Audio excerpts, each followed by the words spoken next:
Hello everyone and welcome to the e-commerce omnichannel topic for today, 28th of March 2019. We're finally happy to start with you in the session. Apologies for that delays that we had a bit earlier, but here you go with the full recording of the session, and we make sure we're covering your assessment questions as well in order to get the certificate for this session.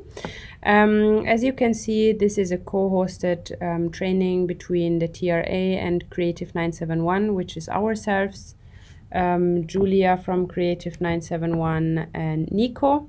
So I'm just giving the word to Nico as well to say a few words to introduce himself. Yes, hello guys. Thank you for checking out our session today. So basically we will be talking about e-commerce omnichannel.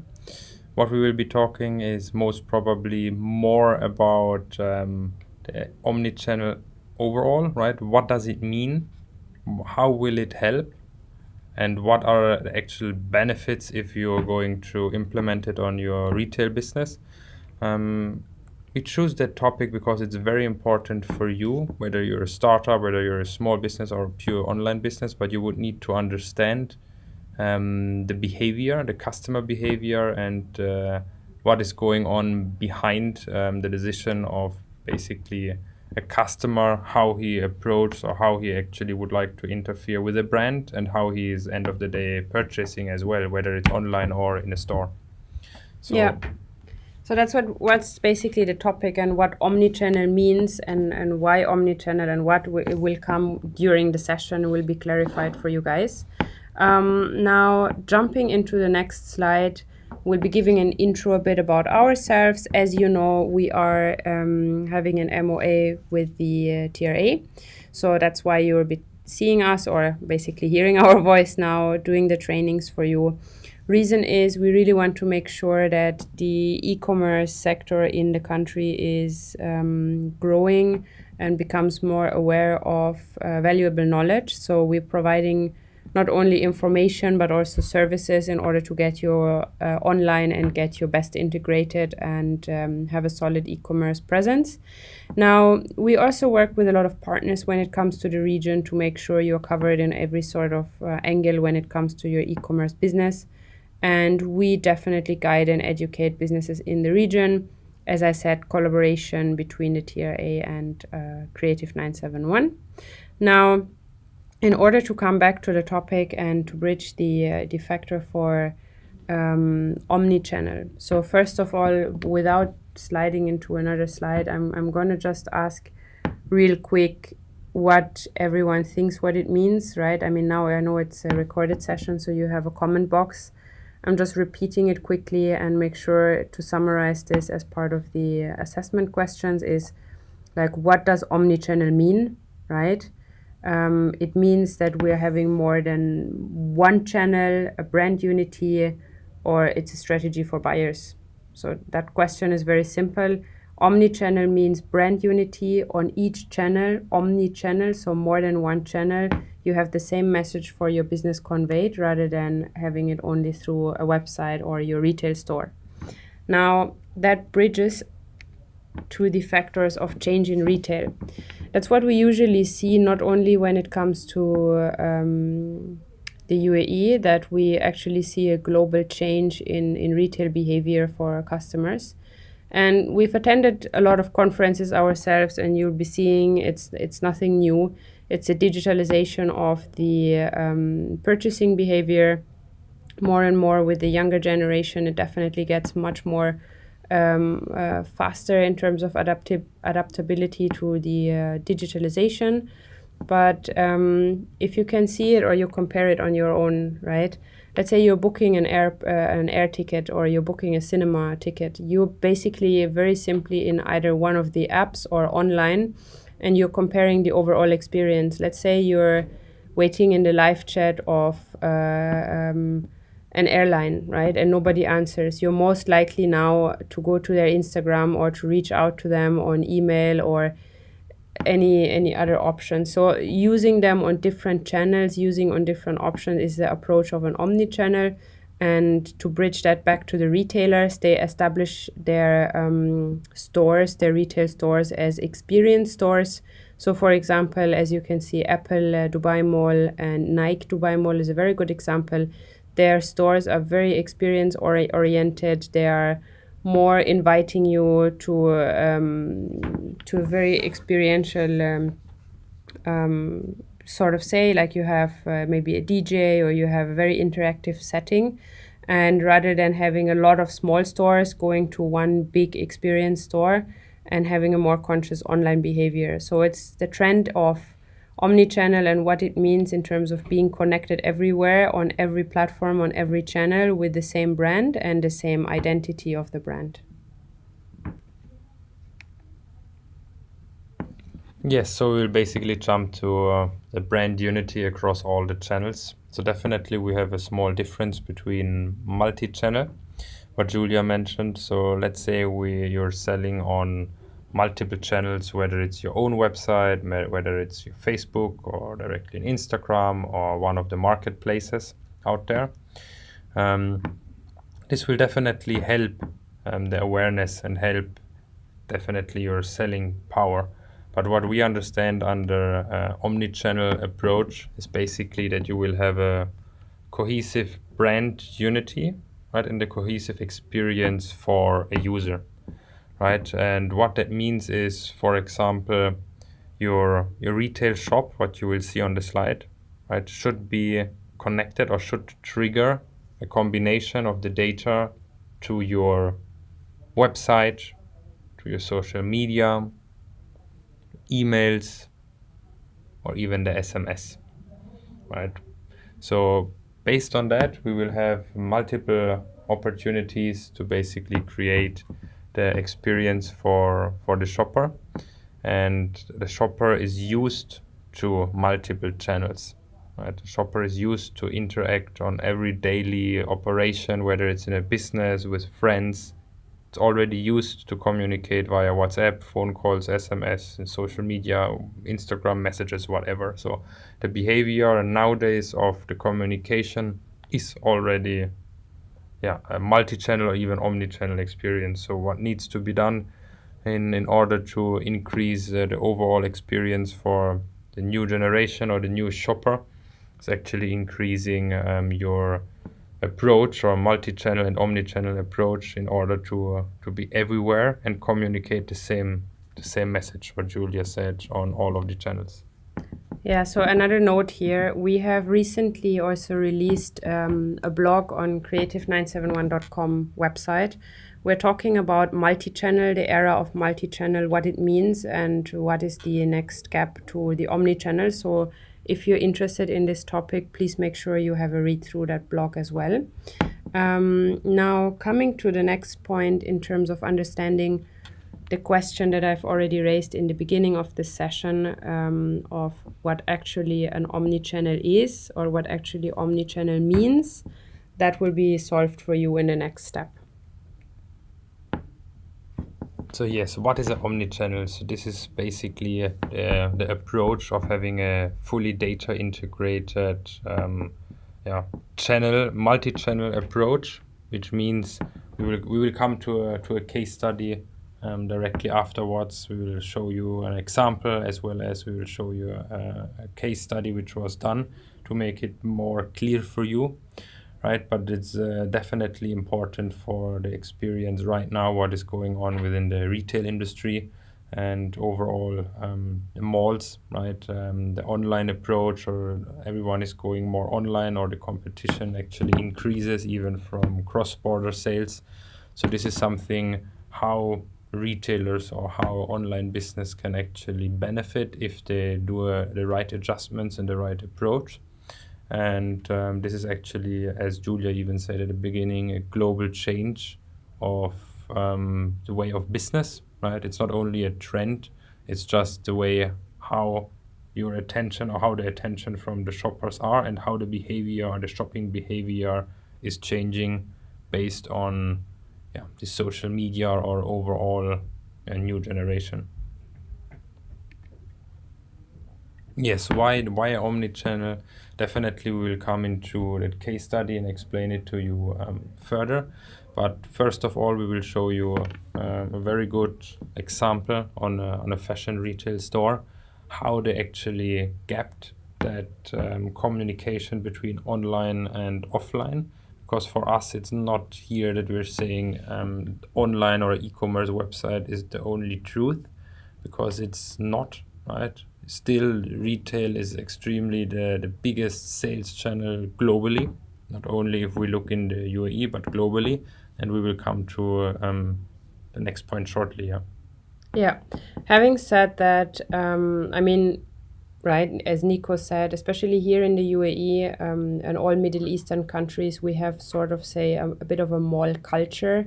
Why? Because we don't have a similar approach to Europe that we can meet in parks. I mean, definitely that's possible, right? But due to the weather, especially in the UAE in the summer, the culture of meeting people, going for coffees or having meetups is usually either in a closed location, which often is in a mall, and malls have been created as a destination for young and old. So there is no sort of stopping anyone to spend an entire day in the mall. It's very easy to do that. Whereas, for example, in European or American or Eastern malls, it can be very challenging. So understanding that is also a note of why the commerce is changing. So users generally don't rely on one channel. As I said earlier, they're interacting everywhere. It doesn't mean that the buying power has been reduced in the market. It's just spreading out more and getting more and more conscious and aware. So users can find their information super quick and easy.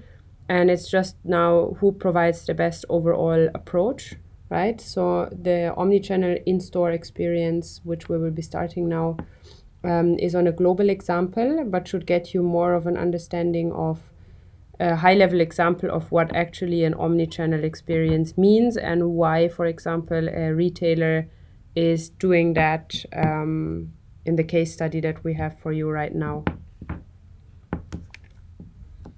Yes, so important to understand is the user experience and how actually a business is navigating with those information across the channels, or even like on the omni-channel solution. Let's say we take Rebecca Minkoff. She's on Shopify Plus. It's a Shopify enterprise version, and this was done in New York. It's her flagship store. So this is just a very good case study. So what happens here is, if a shopper will go into her store, right, they will have mirrors, and it's not only a mirror, it's like a full experience, which they could order coffee, which they could get all of the information they would like. Let's say they're having an item, and that item, they really like it in color XYZ, but might be not available, right, in the color or in the size. So they could directly request and put it in a virtual cart on the mirror. Or even if they're shopping on 10 items and they like 10 items but don't want to decide right now, right, or don't even want to take it in the bags and carry it around, so they put it all in a virtual basket on their website, on their mirror. They are not redirecting to a website. No one wants to spend or to stay in front of a mirror and starting browsing the website or trying to check out on a website. This is not how it should be, right? So what they did, and it's very smart, is they put all of the items very fast on your basket, virtual basket on the mirror. And then the second stage, right, they directly ask you, give me your mobile number and I will send you that basket to your mobile number, and anytime you can experience again or review it or have it on your, whenever you're at home or in a break, you can definitely review it. So first, they immediately ask for the mobile number, which means they're starting in the first interaction on a mobile approach and get the mobile number. So this means you will send the information directly to their mobile based on the information they have received on their mobile, on their SMS, the first channel. They will click on it and they will be on their website, which we are now interacting to your second channel.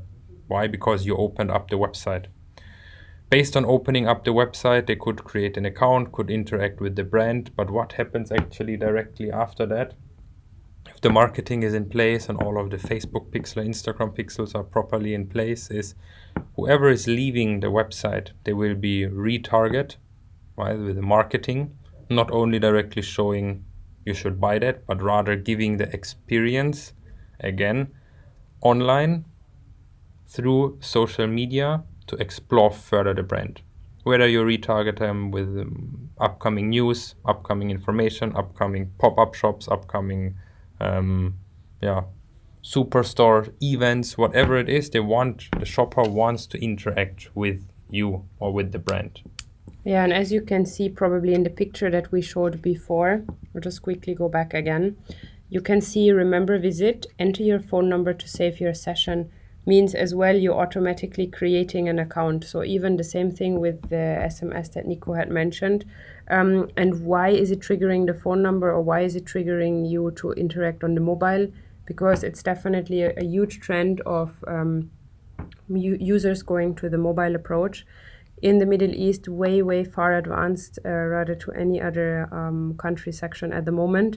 We are seeing, I think yesterday or day before, they have released a report to say that the mobile approach is far advanced in the Middle Eastern region, and it's set to grow more and more. It's just a usual daily behavior. If you look at yourself, you wake up in the morning. A lot of people use their phone already as an alarm, right? So the phone carries you throughout your lifestyle rather than only your work or your private life. And it's literally with you most of the time in the day.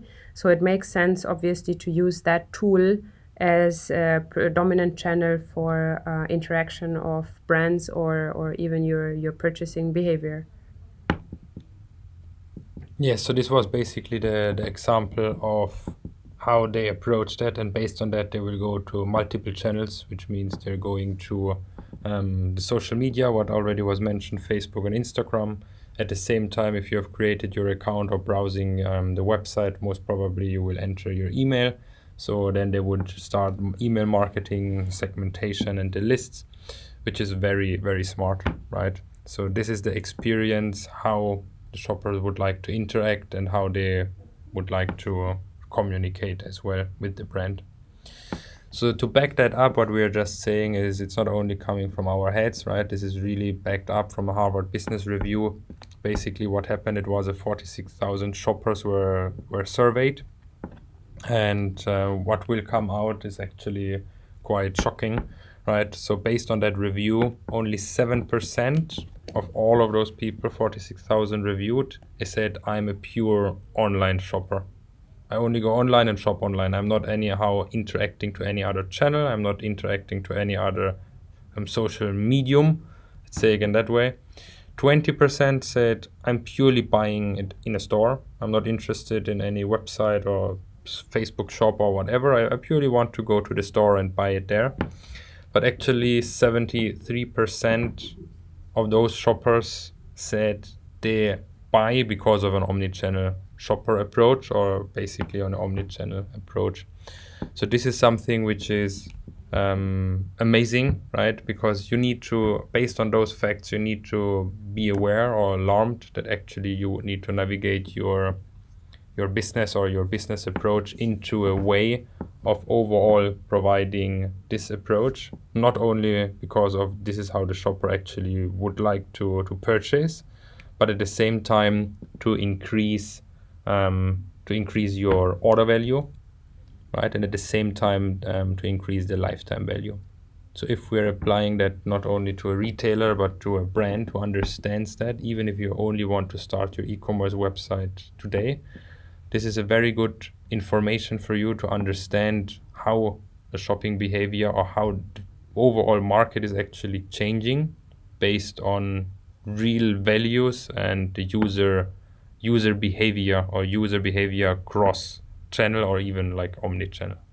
Yeah, so let's say again, we're coming back to the direct SMS marketing. So we see a lot of times people get SMS, right? So many times we're getting this SMS, we have a sale here and there is here and Black Friday here and whatever there.